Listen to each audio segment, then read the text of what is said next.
Mr. Speaker, I would like to close this discussion today using the balance of the time. Mr. Speaker, the leader, the Republican leader, earlier referenced the great preacher that I think his reference could be found in the 3rd chapter of the book of Ecclesiastes. It said there's a time and a place for everything. I agree with that. I believe very seriously that there is going to be a time for us to discuss health care, a time for us to discuss energy policies and education and the economy. But, Mr. Speaker, the rules of this House provide the vehicle by which we carry out those discussions. If the rules are not honored, if the rules of this House are not there to maintain order, we can never get to these discussions and do so in a way that would make the people of our great country proud. The gentlelady from Michigan indicated that this is a teachable moment. Yes, it is. This is a time for us to teach not just by precept, but by example.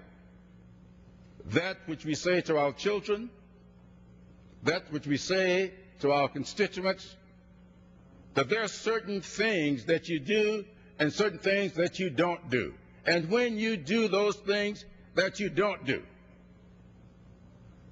the proper thing to do is to show proper contrition. Not the way that you may think is proper, but the accepted form of contrition. And the accepted form of contrition, when the rules of this body are violated, is to come to this floor and to request the apology of these members. And until that is done, Mr. Speaker, proper contrition has not been made. My father used to teach me all the time, son, he would say, the first sign of a good education is good manners. I took that to heart. And I would hope that this body today will demonstrate to all of those school children who are looking in on these proceedings that we are here to demonstrate what is proper decorum for you to follow in your classrooms. We must here today support our teachers and help them educate our children. Silence gives consent. We cannot be silent in this matter because we do not consent to the conduct of Mr. Wilson.